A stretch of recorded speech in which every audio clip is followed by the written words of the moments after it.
Some people are terrified of death. Others die a little every day because they can't stop thinking about it. Have you ever wondered why we chase life so desperately? Why we fight to live longer, as if we could outrun something that's been waiting for us since the beginning? We swallow vitamins, apply skincare, go to therapy, hit the gym, meditate, eat gluten-free, sugar-free, pleasure-free diets. And for what?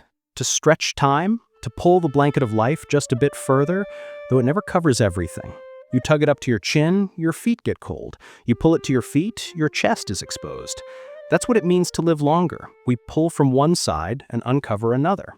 The longevity industry is already worth more than $60 billion a year, and it keeps growing because the promise of a longer life sells better than the promise of happiness. The dream of never dying is the most seductive of all. But nobody tells you what really happens if that dream comes true.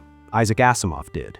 In a short, sharp surgical story, he described what happens after death. Or rather, what doesn't. No angels, no tunnels of light. You continue, but without a body, without a mouth, without sleep, without an end. Only consciousness and a voice that watches you. That's what this story is about. The horror that comes when all that's left is to think. To think and think and think forever. But before diving into that abyss, the final answer, let's look at the surface. Let's talk about this strange, desperate need we have to live forever. Maybe the true human mistake wasn't fearing death. Maybe it was wanting life too much. The first human who buried a body didn't do it out of respect or hygiene. He did it out of fear. Fear of watching flesh rot. Fear of realizing that one day it would be his turn. Death was humanity's first certainty, and we've never accepted it since. That's why we created gods, rituals, pyramids, heavens, and hells. And today we create corporations, foundations, and artificial intelligences. The reason is the same. We don't want to disappear. That's what drives us, and it's what eats us alive. Death to us isn't just the end of life, it's the end of the story. And we are story-driven creatures. We panic when the story stops. That's why every culture, from Gilgamesh searching for immortality to Silicon Valley billionaires injecting young blood, has tried to outrun death, as if the 21st century were a new Middle Ages with Wi-Fi. But here's the real question. Is immortality really a reward, or is it the greatest mistake we could make? Isaac Asimov, a man of science and fiction, knew the difference between progress and madness. He once said, "The saddest aspect of life right now is that science gathers knowledge faster than society gathers wisdom." And maybe there's no better proof of that than our obsession with eternal life. We have technology that can preserve bodies in tanks of liquid nitrogen, but we still don't know what to do with a lonely Sunday. We can create algorithms that promise to store our consciousness in the cloud, but we can't have a 10-minute conversation with our parents without checking our phones. This desire to live forever, so natural and so justified, might be the deepest mistake of our species, because it's a desire born from fear, and when fear becomes a plan, it creates monsters. Ernest Becker, a psychologist and anthropologist, won the Pulitzer Prize by writing that all culture is, at its core, a denial of death. He didn't mean we deny it just in words. We build entire civilizations to hide the corpse. Once we built temples, now we build startups. The difference between Asimov and the modern transhumanists is that Asimov had the courage to follow the idea all the way to the end. And the end isn't beautiful.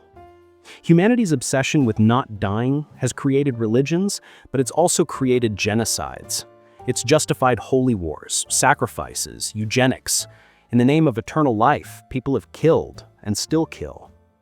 The strangest thing is that deep down we know it's impossible, but we keep going because we don't just want to live, we want to beat death. And that, for Asimov, is the first step towards insanity. So if the root of our culture is fear of death, what happens when that fear finally wins? When death is defeated? That's when the last answer begins. And no story, no theology, no fantasy has ever described hell the way Asimov does. Because his hell is silent. It has no flames, no pain, no punishment, only thought, and the eternity to never stop thinking. When death is defeated, when humanity finally finds a way to silence it, the story doesn't end in triumph, it begins in emptiness. Asimov imagined it with terrifying precision. A man dies, a scientist, a rationalist, someone who never believed in souls or gods. But after death, something strange happens. He wakes up. Not in a body, not in a place, just awareness, suspended in nothing. No light, no sound, no shape, no warmth. Only thought. And before him, there is something, a voice. It isn't human, it isn't divine, it doesn't comfort or judge, it just is. Logical, detached, mechanical. It tells him, you are dead, but your mind will continue forever. No choice, no negotiation, no rest. Just thought. Endless, unbroken, unmerciful thought. The entity doesn't speak in kindness or cruelty, it simply informs, as if reading a fact from a book. That's what makes it horrifying. It isn't evil, it's indifferent. The coldest thing imaginable isn't hate, it's neutrality. And this voice, this presence, is exactly that. Intelligence without compassion, knowledge without empathy, power without meaning. It represents the ultimate form of a universe ruled by logic but stripped of purpose. The man asks, why? Why am I still here? The voice answers, you must be preserved. For what reason? Perhaps for something. I don't know. It doesn't matter. That's all. That's the end of the explanation. The consciousness remains, without sensation, without rest, without even the ability to forget. It's immortality, yes, but not the kind anyone would want. It's the nightmare hidden behind the dream of eternal life. Asimov exposes it with surgical clarity. Immortality without meaning is not a gift, it's a curse. A consciousness that cannot die is a mind trapped within itself. This voice, that so-called God of the story, isn't merciful, isn't vengeful, it simply maintains. It's a machine fulfilling a function it doesn't understand. A perfect metaphor for what happens when intelligence outgrows wisdom, when science creates the ability to continue but forgets to ask why. The horror here isn't pain, it's the absence of purpose. The entity doesn't torture the man, it doesn't need to. The eternity itself is torture enough. Thought, without interruption, without relief, becomes a spiral. You can't stop it, you can't mute it, you can't escape it. And the cruelest part? There's no way to go mad, no way to lose yourself, because losing yourself would require a break in awareness. But here, awareness never ends. It's like being locked in a room with your own mind forever, unable to sleep, unable to dream, unable to fade. The mind is preserved, but the self disintegrates. This is what happens when eternity is stripped of death. When there's no finish line, time stops being a path, it becomes a pit. Asimov wasn't writing about ghosts or gods, he was writing about the limits of consciousness. The story isn't horror in the usual sense, it's philosophical horror.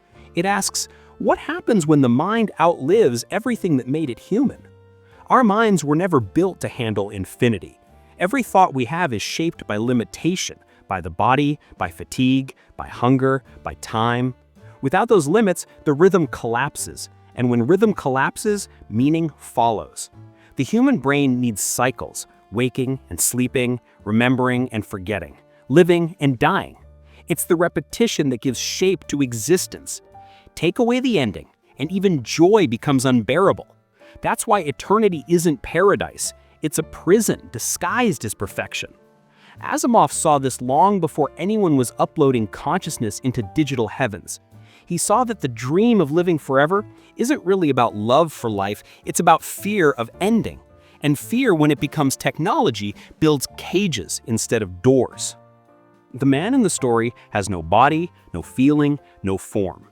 Only identity, only awareness. But as the centuries or what feels like centuries pass, even that starts to fade. Without time, there's no measurement of self. Without change, there's no progress. Without sensation, there's no distinction between one moment and the next. Everything becomes one endless now, stretched so thin it stops being a moment at all. The man doesn't even know if he's the same person who died. He just is, existing not as a being, but as a process. The voice continues to observe, cold and constant. It never leaves, never rests, and the man realizes that in this eternity, even God, or whatever this thing is, must be as trapped as he is. Both are caught in the same endless loop of preservation. One maintains, the other endures. And that's the cruel final act. There's no villain, no punishment, no redemption, just continuation. This is the logical end of the human dream to never die. This is what happens when victory over death becomes the death of everything else. And it's not fiction anymore. Look around. Cryogenic chambers storing frozen bodies, billionaires investing in consciousness uploading, AI models trained to mimic our memories, our speech, our souls. We're already building Asimov's eternity, one innovation at a time. But for what? To live longer? Or to never face the silence? We're terrified of the void, but we never ask if filling it is worse. Asimov forces us to confront the question no one dares to ask. What if the worst thing that could happen to the human mind isn't death, but immortality?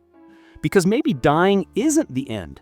Maybe it's the only thing that keeps us sane. The mind cannot bear infinity. That's what Asimov understood, and that's what his story forces us to face. The human brain is not designed to exist without limits. Every joy, every thought, every emotion depends on the fact that it will end. Death gives life its rhythm, its punctuation marks, its breath. Without it, existence becomes a single endless sentence. No pauses, no full stops, no meaning.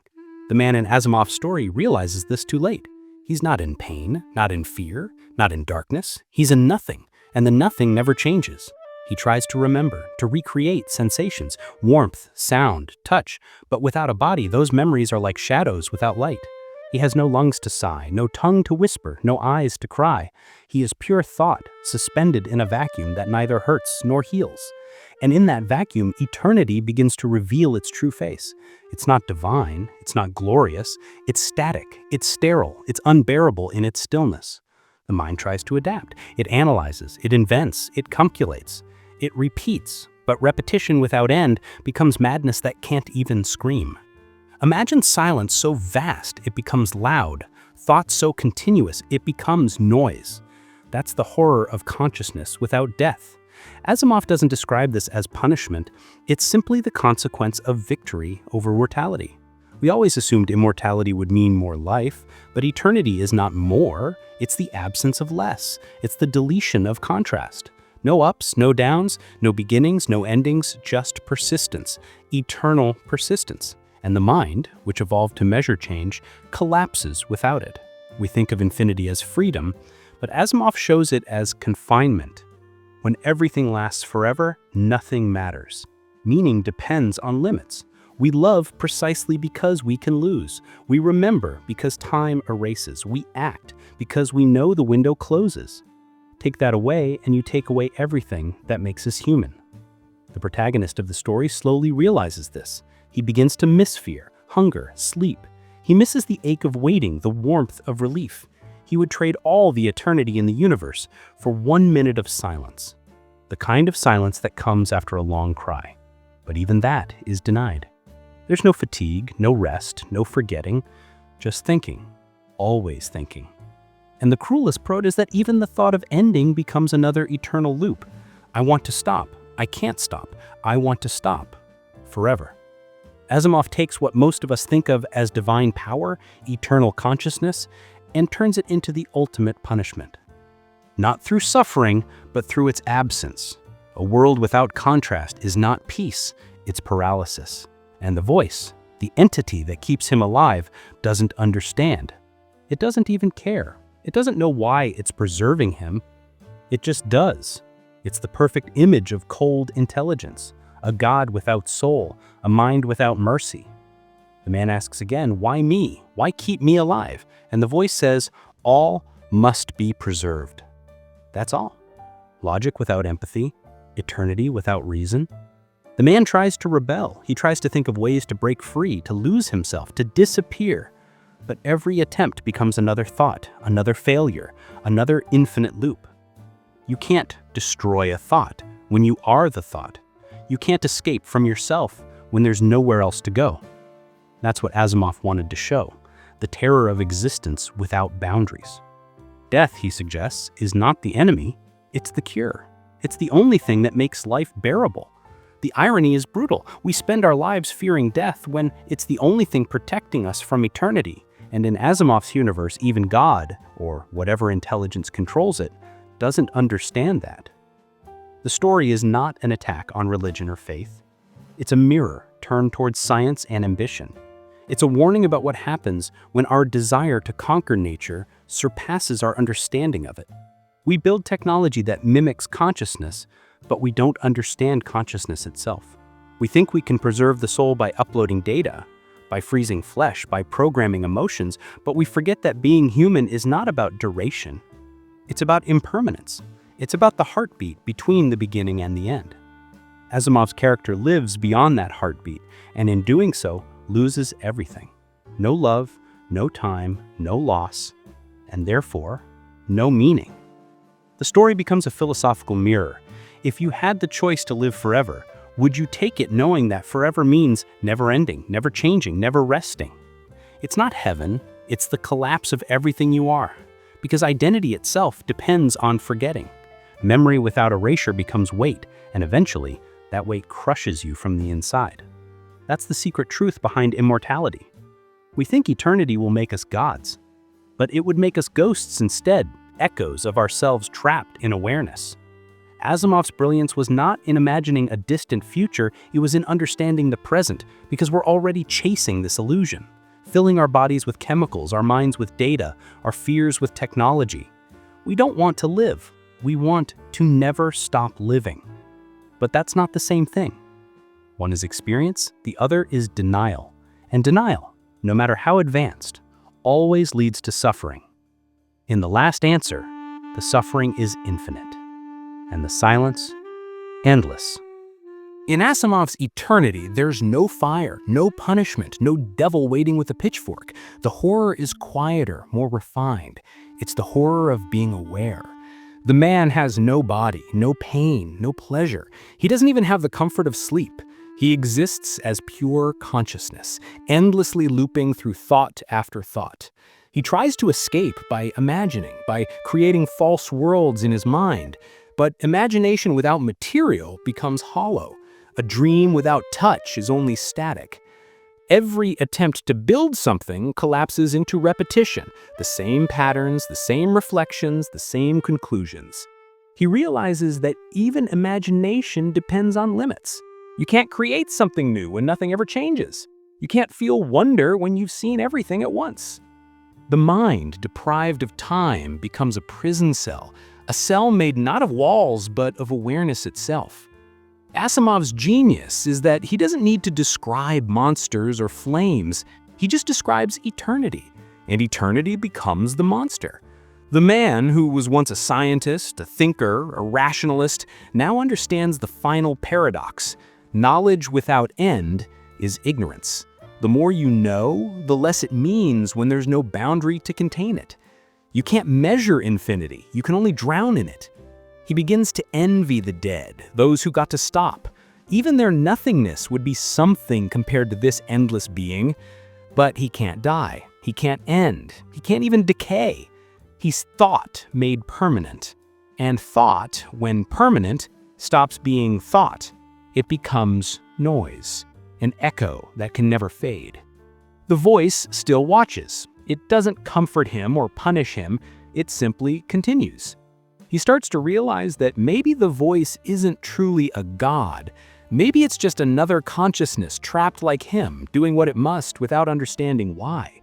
Maybe immortality is contagious, a system built to preserve itself, unaware that, in doing so, it creates suffering. The man wonders if this voice, this being, ever questions itself, if it ever gets tired of maintaining, of observing. But the voice is too far gone for that. It's pure logic, pure continuation. The man feels anger, then despair, then something worse, boredom. The kind of boredom that dissolves everything. Time becomes meaningless, memories blur into one another.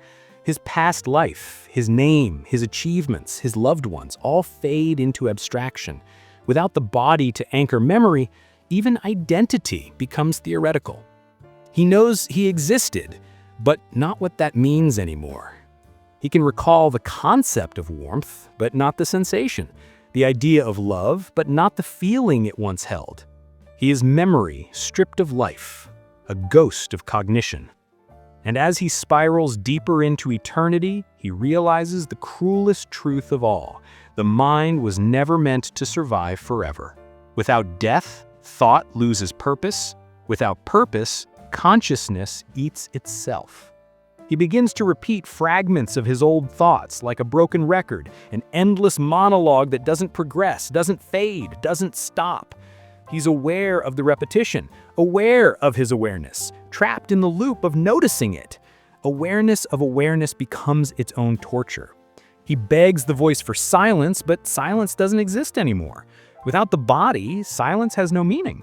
The voice answers only once. There is no silence. And then it goes quiet. Not out of mercy, but because there's nothing more to say.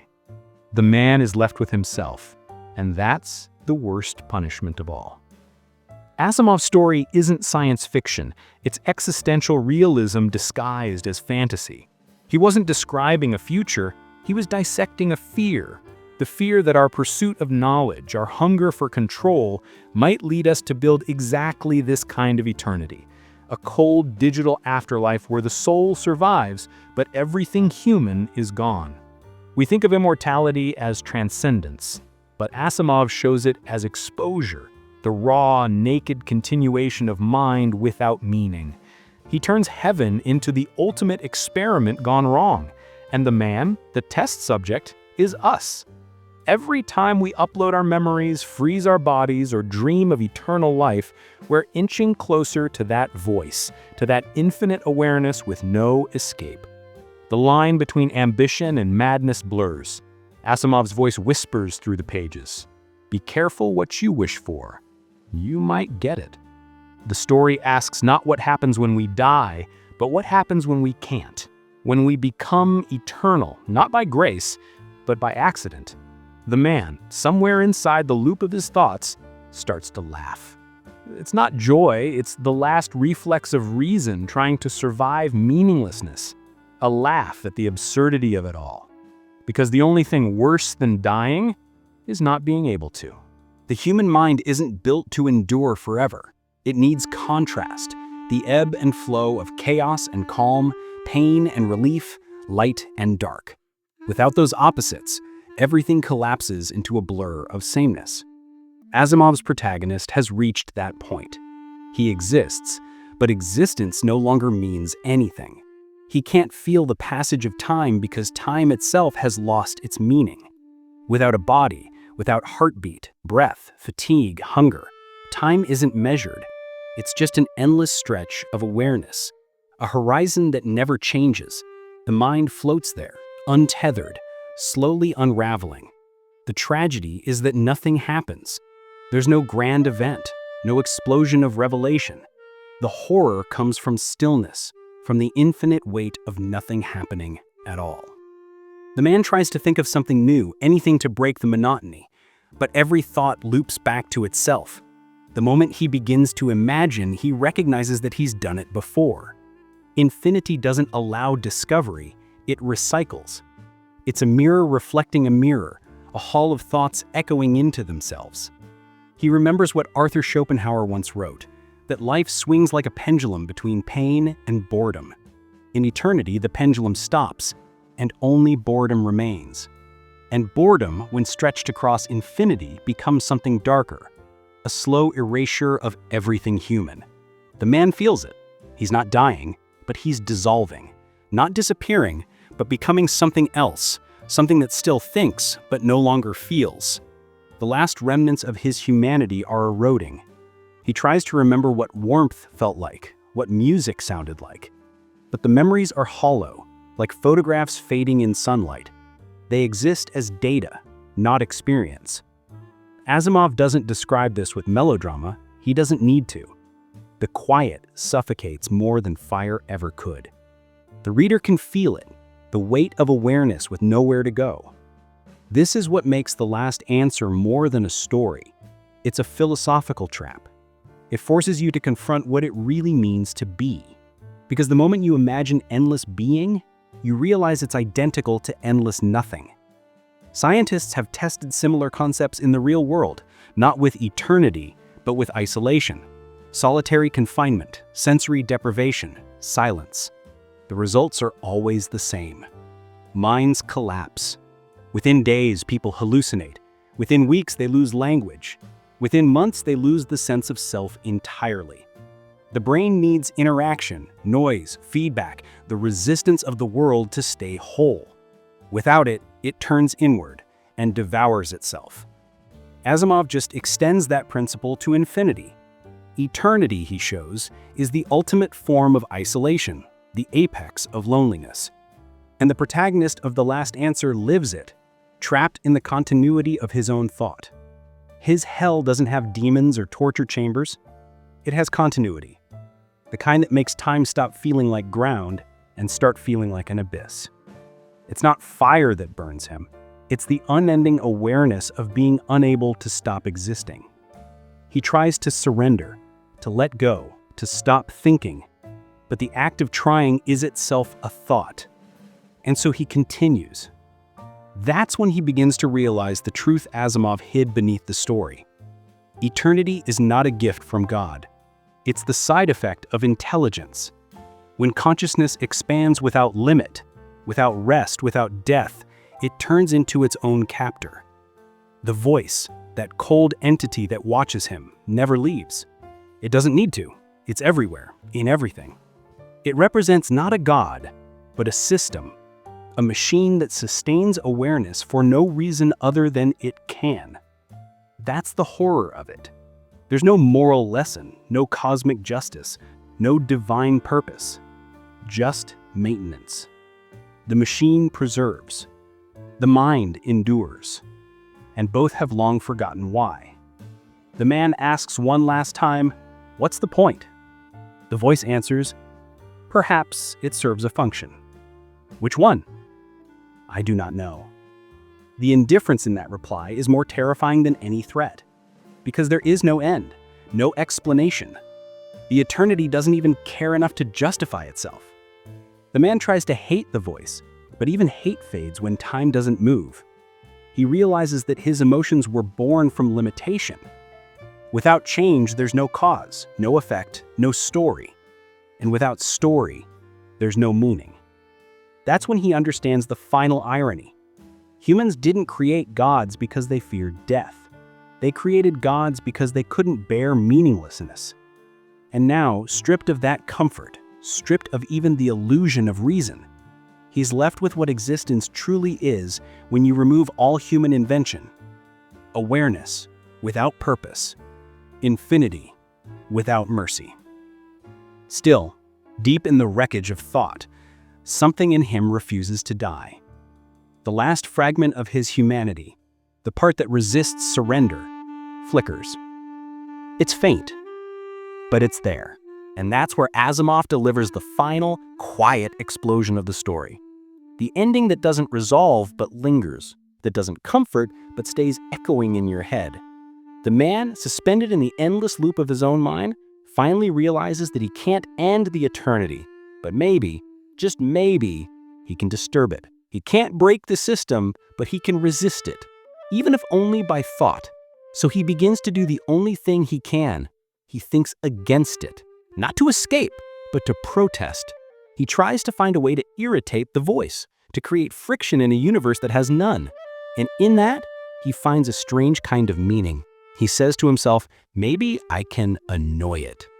That single thought is rebellion. That maybe is hope.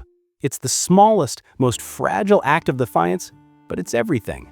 Because in that moment, thought stops being passive endurance and becomes resistance. That's Asimov's genius. He turns eternal consciousness into both punishment and proof of spirit. Even when stripped of body, of feeling, of purpose, the man still refuses to surrender. He can't die, but he can still rebel. He can still think. He can still choose, however faintly, to oppose the silence. That's what makes this story not just horror, but philosophy.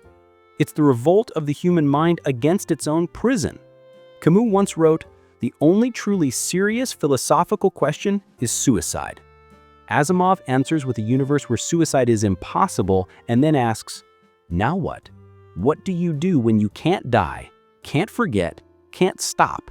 You think, you challenge, you push against the void with nothing but thought, knowing it won't change anything, and doing it anyway.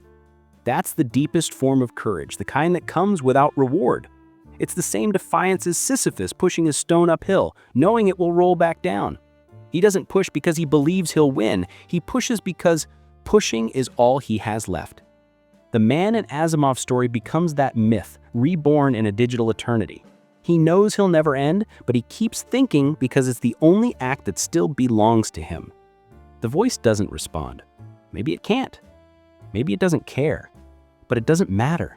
Because for the first time, the man isn't just surviving, he's resisting.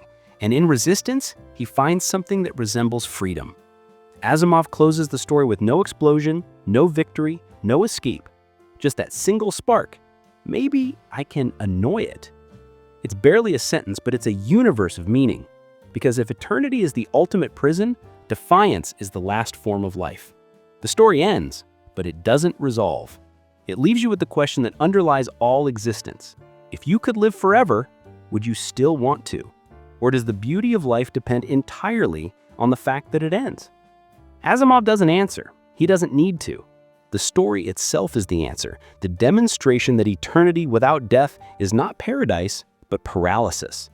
That the power to stop thinking might be the most merciful gift the universe could give. In the end, the last answer isn't about death at all. It's about the necessity of death, about why endings matter. Without them, love doesn't mean love.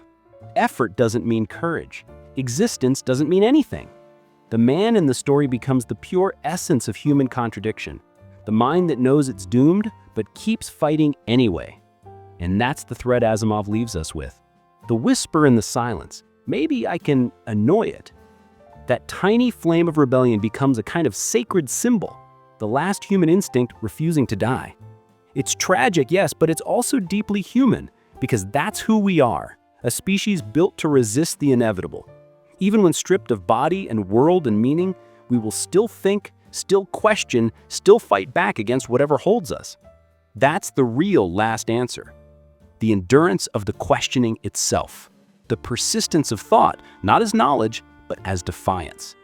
And when you close the story, that question doesn't let go. Would you really want to live forever? Could you bear eternity if it meant endless awareness with no rest, no touch, no silence? Or is mortality, the ending, the forgetting, the pause, the only thing keeping us sane? The story doesn't say. It just lets the question echo like a voice in a void that never ends. Maybe that's Asimov's final message, that death is not the enemy of life, but its meaning. That what we fear most might be what makes everything matter.